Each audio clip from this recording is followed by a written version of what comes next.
तो चलो आज की क्लास शुरू करते हैं। हमने लास्ट क्लास में डिस्कस कर रहे थे किसके बारे में, मिडिल टर्म के बारे में। ठीक है, बाइनोमियल एक्सपेंशन में जो होता है उसमें मिडिल टर्म क्या होता है तो उसके बारे में हम डिटेल से एक्सप्लेन करेंगे। तो सबसे पहले हम ये देखते हैं कि मिडिल टर्म क्या क्या होते हैं। Middle term in binomial expansion, जो बाइनोमियल एक्सपेंशन होता है उसमें मिडिल टर्म के बारे में पढ़ते हैं। ठीक है, बाइनोमियल एक्सपेंशन का जो बेसिक फॉर्मेट होता है वो बेसिक फॉर्मेट क्या होता है। तो सबसे पहले हम बाइनोमियल का बेसिक फॉर्म देखें तो बेसिक फॉर्म होता है आपके पास में x plus a is to power n। इसको एक्सपेंड करते हैं, इसमें जो टोटल टर्म होते हैं, टोटल टर्म होते हैं आपके पास n minus n plus one. Sorry, जब आपके पास, इसमें मैंने दो टाइप बताए थे, जब आपके पास n की value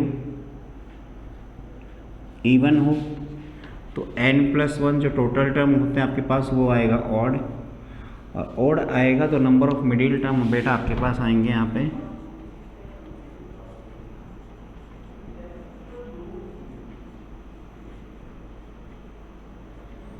number of middle term आएगा एक। ये चीज़ ध्यान रखना। ठीक है, तो अगर आपके पास n की वैल्यू इवन है तो टोटल टर्म होंगे ऑड और नंबर ऑफ मिडिल टर्म आएंगे आपके पास में 1। इसके बाद सेकंड देखते हैं। सेकंड केस क्या है आपका कि अगर हमारे पास n equals to odd number हो, n आपका ऑड नंबर हो, तो जो n प्लस वन की वैल्यू होती है वो कितनी आएगी आपके पास में, इवन। ये कितना आएगा, इवन नंबर आएगा। ये इवन नंबर आएगा तो अब हमें यहाँ से फाइंड करना हो नंबर ऑफ मिडिल टर्म।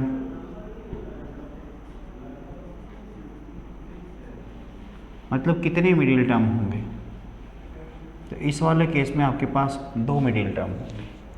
कितने मिडिल टर्म होंगे, दो मिडिल टर्म होंगे। तो इस वाले केस में आपके पास दो मिडिल टर्म होंगे। अब मिडिल टर्म फाइंड कैसे करते हैं वो मेथड मैंने बताया था, हम एक एग्जाम्पल करते हैं, उसके अकॉर्डिंग देखते हैं। Find A if the 17th and 18th term of the expansion 2 plus a। चलो ये दूसरे वाला एग्जाम्पल, मिडिल टर्म का एग्जाम्पल करते हैं।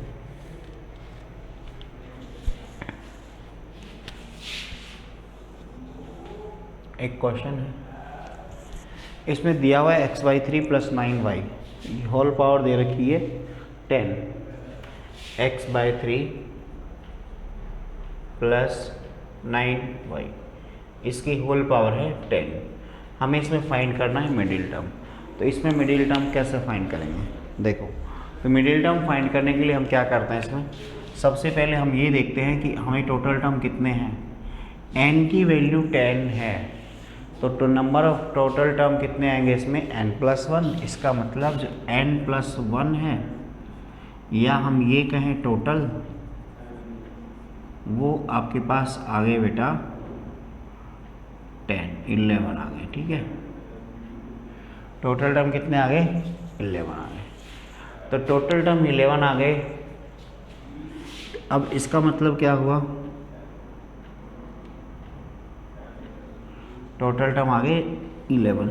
तो अब हमें निकालना है मिडिल टर्म। तो मिडिल टर्म होगा कौन सा, तो मिडिल टर्म पता करें कौन सा होगा। तो इसका मतलब ये हो गया 6। आपको पता है कि 6 से पहले और 6 के बाद में दोनों तरफ अगर हम देखें तो पहले भी 5 टर्म बचते हैं, बाद में 5 टर्म बचते हैं, तो बीच में कौन सा टर्म हो गया, 6 टर्म हो गया। ठीक है, देखो अब हमें इसे फाइंड करना है 6th टर्म। और 6 टर्म कैसे फाइंड करते हैं, 10c5 फर्स्ट वाला पार्ट, उसकी पावर 5, सेकंड वाला पार्ट 9y की पावर 5। NCR फॉर्मूले से हम 10c5 की वैल्यू फाइंड कर लेंगे और इसके बाद में x बाई 3 की होल पावर 5 आराम से सॉल्व हो ही जाएगा। बच गया आगे वाला पार्ट 9y टू पावर 5, 9 की पावर 5 सेपरेट रहेगा, y की पावर 5 सेपरेट रहेगा। ठीक है, तो कांस्टेंट पार्ट सारे एक साथ आ जाएंगे और वेरिएबल पार्ट एक साथ लिख देंगे, तो ये हमारे पास मिडिल टर्म आ जाएगा। ठीक है बेटा, देखो। हाँ बेटा, नोट कर लिया आपने, बेटा नोट किया कि नहीं किया,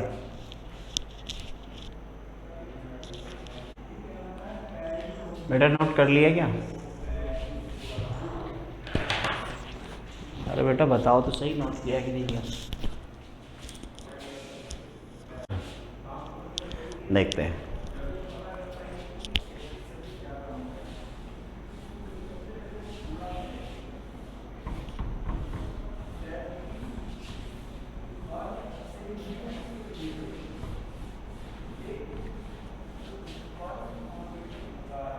तो देखो एक क्वेश्चन और देखते हैं। 3 minus x cube by 6 whole power 7।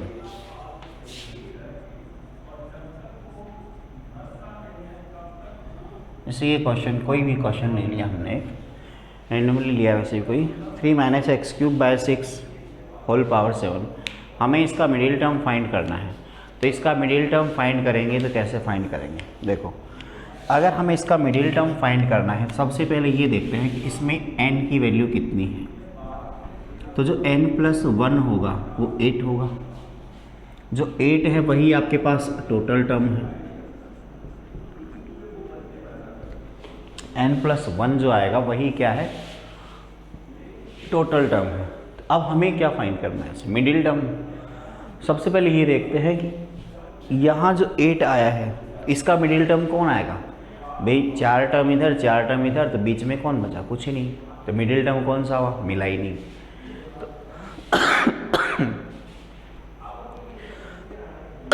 तो अब मिडिल टर्म कैसे फाइंड करेंगे हम? तो मिडिल टर्म फाइंड करने के लिए बेटा हम क्या करते हैं, हम क्या करेंगे कि जो 4 टर्म डिवाइड किए हैं उसमें से एक टर्म इधर से ले लेते हैं, एक इधर से ले लेते हैं। ठीक है, तो इसका मतलब 2 टर्म बीच में आ जाएंगे, 3 इधर बच जाएंगे, 3 इधर बच जाएंगे, इतना आएगा। तो देखो, जैसे आपके पास n+1 = 8 है, तो जो मिडिल टर्म आएगा आपका,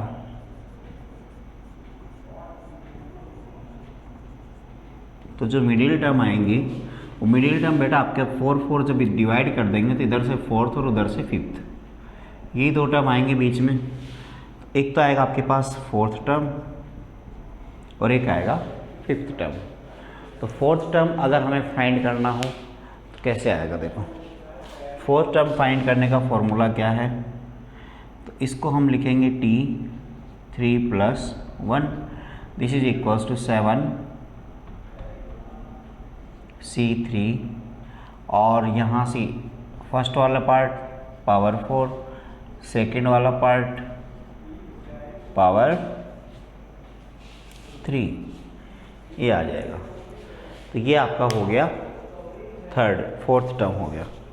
तो 4th टर्म वैल्यू निकालना चाहें तो क्या आएगी?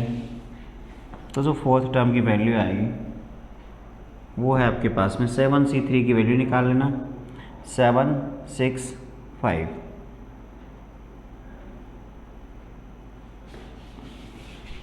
बेटा 7 6 5 3 2 1 35 के आसपास आ जाएगा बेटा। तो ये 35 आ गया, 3⁴ 81 हो गया बेटा।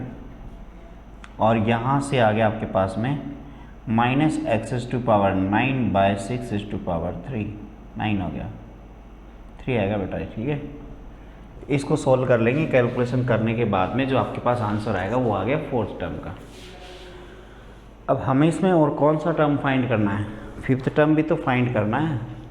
तो 5th वाला टर्म कैसे फाइंड करेंगे?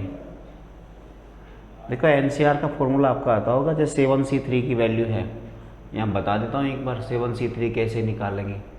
फैक्टोरियल 7 3 और फैक्टोरियल 3। इसका मतलब फैक्टोरियल 7 आ गया, 7 - 3 है, ये 4 बच गया, ये यहाँ से आ गया फैक्टोरियल 4 और ये बच गया फैक्टोरियल 3, पहले से था ना।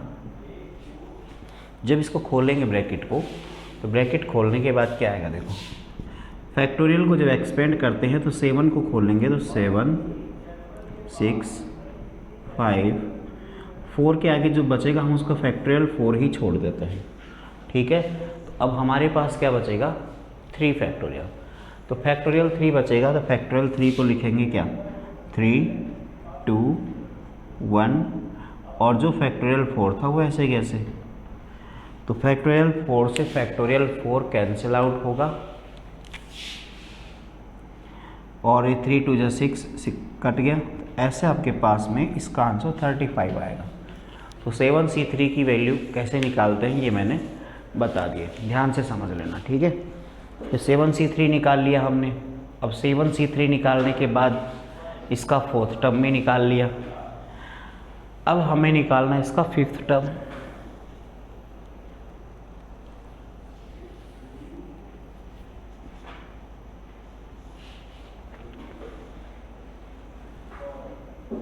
बेटा एक चीज़ ध्यान रखना कि जो मिडिल टर्म अगर दो मिडिल टर्म निकालते हो तो उनमें हमेशा दोनों का जो कोफिशिएंट वाला पार्ट होता है वो हमेशा बराबर होता है। कोफिशिएंट वाला पार्ट कैसे, जैसे NCR वाला जो पार्ट होता है वो दोनों में हमेशा बराबर होता है, ठीक है।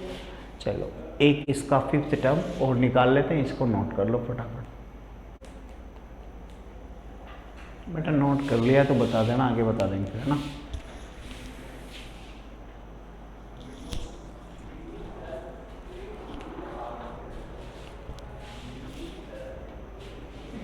बोलो नोट किया कि नहीं किया।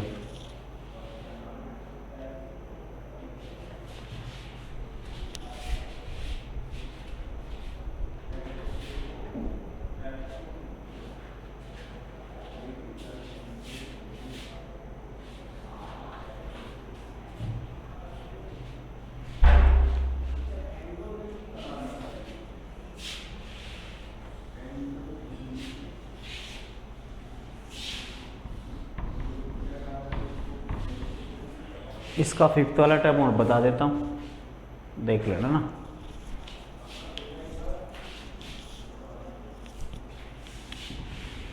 इसका फिफ्थ टर्म जब निकालोगे तो इसको लिखेंगे T4 + 1। इसका मतलब इसमें R की वैल्यू 4 है। NCR का इसमें फॉर्मूला लगाएंगे जनरल टर्म वाला, तो क्या आएगा आपके पास में 7C4, फर्स्ट वाला पार्ट 3 है, उसकी पावर 7 - 4 मतलब 3 आ गया, -x³/6 इसकी पावर आ गई 4। तो ये आपका फिफ्थ टर्म हो जाएगा। और जब फिफ्थ टर्म फाइंड करेंगे तो 7C4 की वैल्यू निकालेंगे। 7C4 और 7C3 दोनों बिल्कुल सेम आएंगे, तो इसका मतलब ये भी 35 आएगा। इसके बाद में 3 की पावर 3, ये 27 आ जाएगा। माइनस की पावर 4 है तो प्लस हो जाएगा, x⁴ 12 एंड 6⁴ 4 हो जाएगा। ये हमारे पास इसका ये वाला टर्म हो जाएगा। कैंसिल आउट कर लेना इसमें, जैसे कि 6 की पावर 4 है, इसको आप ऐसे लिख सकते हो 3 की पावर 4, 2 की पावर 4। तो इससे इसको काट देंगे तो यहाँ पे ये कट जाएगा, फिर ये 3 बच गया, ये 35 ऐसे कैसे, तो 35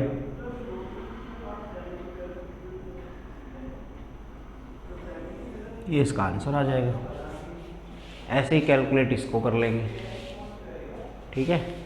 कर लो नोट इसको ना, ठीक है बेटा, नोट कर लिया तो इसको रिवाइज कर लेना। आज की क्लास केवल यहीं तक, अगली क्लास में पढ़ेंगे इसके आगे।